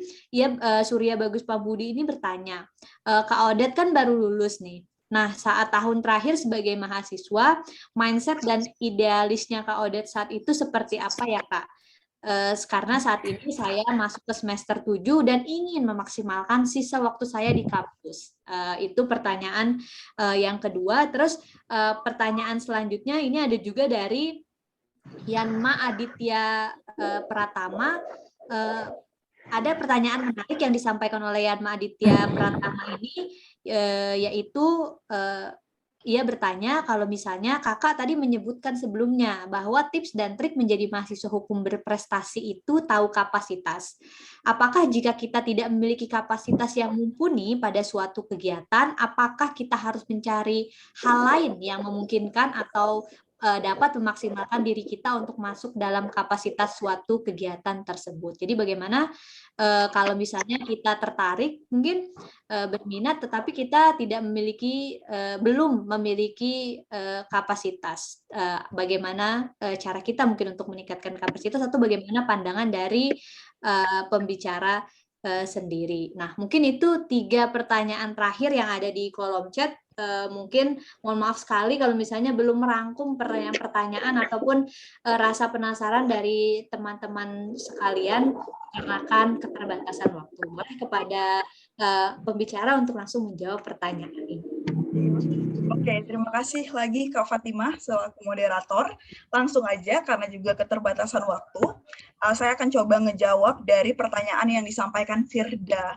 Ini saya sangat impress nih, Firda masih mahasiswa baru, tapi pengen nih udah punya target untuk lulus 3,5 tahun, juga udah punya target untuk memaksimalkan potensi diri. Karena to be perfectly honest, ketika saya masih maba, saya belum punya semangat yang segitunya. Saya belum yang ikut berbagai kegiatan, saya belum yang ikut berbagai konferensi untuk tahu kira-kira bagaimana cara memaksimalkan diri. Nah, untuk menjawab pertanyaan Firda tadi, kira-kira gimana sih cara maba bisa memaksimalkan potensi diri? Nah, ketika Firda udah tahu potensi diri Firda itu berada di ranah yang mana, katakanlah mungkin ranahnya di bidang leadership, atau Firda enjoy untuk memanage project, dalam artian Firda bisa jadi nantinya ke bagian external activities atau apapun itu di sebuah organisasi, atau mungkin Firda tertarik di bidang debat misalnya. Jadi dari sekarang Firda udah bisa nih daftar di komunitas-komunitas tersebut yang sesuai dengan potensi Firda ke depannya. Nah, namun ketika kiranya Firda belum tahu ke depannya pengen jadi apa ya, menurut saya pribadi nggak apa-apa di tahun pertama atau di semester pertama itu menjadi seorang yang generalis. Dalam artian kita eksplor aja berbagai opportunity yang muncul, kita say yes aja dulu untuk tahu nih kira-kira yang mana ya organisasi yang kiranya sesuai dengan saya, yang mana ya kompetisi yang harusnya saya jalani dan ternyata saya enjoy, atau yang mana ya kira-kira potensi sesuatu kegiatan yang kira-kira membuka saya untuk jadi lebih pribadi yang lebih bermanfaat mungkin ketika Firda ingin menjadi pribadi yang bermanfaat. Jadi itu mungkin, dan tips untuk lulus 3,5 tahun tadi, pertanyaan kedua Firda adalah tadi itu udah disampaikan sebenarnya di materinya untuk set personal goals. Jadi ketika kuliah, Firda sekarang udah punya nih personal goals, pengen lulus 3,5 tahun. Jadi di situ udah langsung tertera, jadi apa-apa aja yang harus Firda lakukan. Jadi aku pribadi dulu bikin ketika masih maba, kira-kira sebenarnya ini juga menjadi salah satu keharusan karena aku merupakan awardi dari beasiswa unggulan. Jadi dari awal proses seleksinya itu udah bikin proposal rencana studi. Jadi kita harus bilang, di semester 1 kita buat proposal pengen ambil mata kuliah apa aja, semester 2 apa aja, sampai ke semester 7 dan semester 8 apa aja mata kuliah yang pengen diambil. Itu aku tuliskan. Jadi dari sekarang udah bisa planning. Di semester 1 dan 2 kan bisa jadi mata kuliahnya masih paketan kan, belum bisa dipilih. Nah, mulai dari semester 3 pengen ngambil berapa SKS nih, katakanlah aku langsung pengen ngambil 24 SKS. Nah, untuk ngambil 24 SKS, apa aja persyaratannya? Oh, ternyata syaratnya IP-ku harus di atas 3,5. Jadi dari sekarang Firda langsung harus work ini untuk membuat IPK-nya setidaknya at least 3,5 di semester 1 dan juga semester 2. Jadi itu merupakan salah satu development goals, personal development goals yang bisa disetting sedini mungkin sehingga ada target dan juga acuan diri bagi Firda untuk memaksimalkan hingga akhirnya nanti di tahun ketiga lewat sedikit bisa lulus tepat waktu seperti sesuai dengan keinginan Firda. Karena kan goals orang masing-masing berbeda. Ketika Firda ingin lulus 3,5 tahun, orang lain mungkin pengen stay dulu di kampus, nggak pengen buru-buru lulus. Dan semuanya itu sebenarnya sangat terjustify, tergantung dengan goals dari diri kita sendiri. Nah, ketika Firda pengen itu, nggak apa-apa ditulis sekarang, dan kira-kira apa yang pengen dilakukan, apa yang bisa dilakukan untuk mengachieve itu, katakanlah di semester 7 harus udah mulai skripsi, nantinya komitmen aja ke goals yang udah dituliskan saat ini, gitu, kalau aku pribadi dulu. Nah, yang kedua, pertanyaannya dari Surya Bagus nih. Kak Odet kan baru lulus, iya aku baru lulus di April dan bahkan sekarang masih nunggu jadwal wisuda. Mindset dan idealis apa yang saat ini atau saat aku di tahun terakhir pegang? Jadi mindset aku, idealisme ya istilahnya, tapi berat katanya kalau idealisme. Nah di tahun ketiga, aku mulai nggak ikut kompetisi apapun teman-teman. Jadi aku udah punya mindset, oke, karena aku mulai kompetisi dari tahun pertama, di tahun ketiga aku fokus berkontribusi jadi ketua umum di komunitas debatku, karena di tahun pertama hingga tahun ketiga aku udah ikut berbagai debat, udah punya berbagai pengalaman dan juga penghargaan di bidang debat. Di tahun ketiga aku fokus untuk stop karir debatku dalam artian di kehidupan yang profesional. Aku fokus berkontribusi menjadi ketua umum di komunitas debat, dan ketika saat itu dekanku menawarkan untuk jadi delegasi, aku udah punya komitmen untuk tidak lagi menjadi delegasi. Jadi saat itu bahkan ketika dekan yang menawarkan aku bilang enggak, karena aku udah punya komitmen diri untuk tidak melakukan itu. Jadi di tahun ketiga, di tahun kedua setengah hingga tahun ketiga sekian, ketiga lebih 1 bulan, aku komitmen untuk jadi ketua umum aja tanpa ikut kompetisi apapun. Aku komitmen nge-coaching anak-anak di debatku, aku komitmen untuk memberikan mereka berbagai insight dan juga berbagai pelatihan. Jadi aku stop dari karir kompetisi dan perfectly honest, aku saat itu bahkan belum bikin skripsi. Tapi aku tahu aku punya ambisi untuk lulus di 3,5 tahun. Jadi aku mulai skripsiku di Januari sebenarnya, dan aku alhamdulillah menyelesaikan skripsiku dalam waktu 1,5 bulan kala itu. Dan itu merupakan perjalanan yang cukup kompleks karena di 1,5 bulan lebih sedikit sebenarnya hampir 2 bulan aku benar-benar memfokuskan diriku untuk menulis skripsi. Jadi ada mindset yang aku tanamkan untuk aku berkomitmen terkait apapun yang udah aku putuskan sebelumnya. Ketika aku udah putuskan nggak mau lagi join kompetisi, apapun faktor eksternal yang akan mempengaruhiku itu nggak akan berarti lagi, karena aku benar-benar punya komitmen untuk stop. Dan ketika aku punya komitmen untuk lulus 3,5 tahun kala itu, apapun faktor eksternalnya, bahkan ketika itu belum nulis skripsi, aku bahkan memacu diriku untuk menyelesaikan skripsiku tetap sesuai target dengan waktu yang lebih singkat tentunya. Jadi mindsetku tentunya punya tujuan dan juga berkomitmen tentang tujuan itu. Itu sih mungkin untuk Surya Bagus. Dan yang terakhir untuk Yanma nanya tentang tips atau kapasitas diri. Apakah ketika nggak punya kapasitas mumpuni dalam suatu kegiatan harus pindah? Jawabannya adalah tergantung. Aku dulu pernah ikut kegiatan speech ketika SMA, kemudian aku ngerasa, oh ini bukan jalurku, aku nggak suka nih speech. Dan juga ketika itu ada kegiatan storytelling, dan aku ngerasa ini bukan merupakan kegiatan yang sesuai dengan kapasitas diriku. Jadi ketika itu aku keluar pada akhirnya untuk fokus kepada debat di mulai tahun 2014 hingga tahun sekarang ini.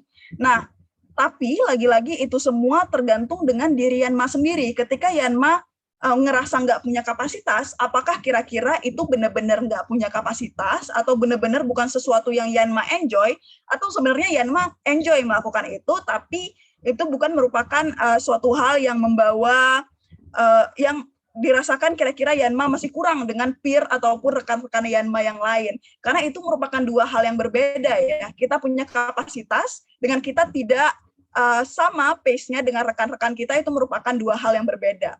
Bisa jadi Yanma atau teman-teman yang lainnya punya kapasitas, tapi mungkin orang lain juga punya kapasitas yang sama, sehingga orang lain itu bisa jadi di atas kita kan ya. Jadi itu bukan berarti Yanma atau rekan-rekan yang lainnya serta-merta nggak punya kapasitas, tapi bisa jadi butuh latihan lagi di organisasi itu atau di kegiatan itu, sehingga membutuhkan Yanma untuk tidak pindah dalam kegiatan itu. Tapi kalau kira-kira Yanma ngerasa, oh ini kiranya bukan kapasitas aku deh, dan Yanma udah tahu kapasitas ataupun hal yang pengen sekali Yanma lakukan itu apa, dan Yanma udah mencoba melakukan kegiatan itu, dan ternyata itu benar-benar merupakan suatu kegiatan yang selama ini Yanma pengen, ya nggak apa-apa, fokus aja ke kegiatan yang baru. Jadi itu semuanya tergantung dengan bagaimana diri kita, dan itu sebenarnya sangat amat subjektif, tergantung dengan gimana pengalaman dan juga track record serta impian kita sejauh ini. Mungkin itu sih dari aku, jawaban 3 penanya tadi di sesi Q&A terakhir. Mungkin bisa dikembalikan ke Kak Fatimah dan semoga bermanfaat jawabannya.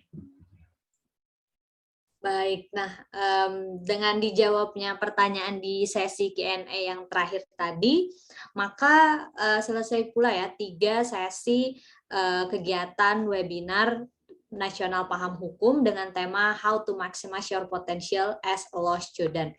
Untuk itu, sekali lagi saya mohon maaf kepada seluruh peserta apabila masih ada pertanyaan yang belum dijawab dikarenakan keterbatasan waktu, dan saya mengucapkan terima kasih kepada partisipan yang sudah mengikuti kegiatan ini. Saya Nur Fatimah Zahra Syafril selaku moderator kegiatan pada hari ini pamit undur diri, dan saya kembalikan acara ini kepada MC kita, Chef Viera. Terima kasih semuanya. Oke, terima kasih banyak Fatimah yang telah memandu webinar Paham Hukum kali ini ya, terkait bagaimana sih kita untuk menjadi mahasiswa yang prestatif, kontributif, dan juga bermanfaat tentunya bagi yang lain. Terima kasih banyak untuk Fatimah dan juga pembicara yang lainnya. Nah, di sini teman-teman jangan lupa untuk mengisi presensinya. Ini presensinya akan coba saya kirim ya teman-teman. Nah, presensinya bisa diisi oleh teman-teman. Pertama, pasti kita mengucapkan terima kasih banyak kepada teman-teman yang sudah anteng banget nih dari awal sampai akhir. Dan ternyata aktif banget teman-teman, banyak sekali pertanyaan, kami sangat senang sekali. Semoga ini semua bermanfaat teman-teman. Nah teman-teman, jangan lupa juga untuk tetap stay tune di Instagram Paham Hukum, @pahamhukum, dan juga di berbagai platform yang dimiliki oleh Paham Hukum. Kedepan tentu masih sangat banyak lagi hal-hal yang akan dilakukan oleh Paham Hukum. Dan dalam waktu dekat akan ada juga surprise nih dari Paham Hukum. Jadi teman-teman jangan lupa, kalau bisa dinyalain tuh notification-nya, agar kalau misal Paham Hukum punya postingan baru, teman-teman bisa akan melihatnya. Terima kasih banyak teman-teman, sampai jumpa di webinar Paham Hukum ataupun kegiatan Paham Hukum yang lain. Saya Sevi dan juga mewakili Paham Hukum, terima kasih banyak, maaf kalau misal ada salah-salah kata, dan juga sampai jumpa di acara Paham Hukum yang lainnya. Terima kasih.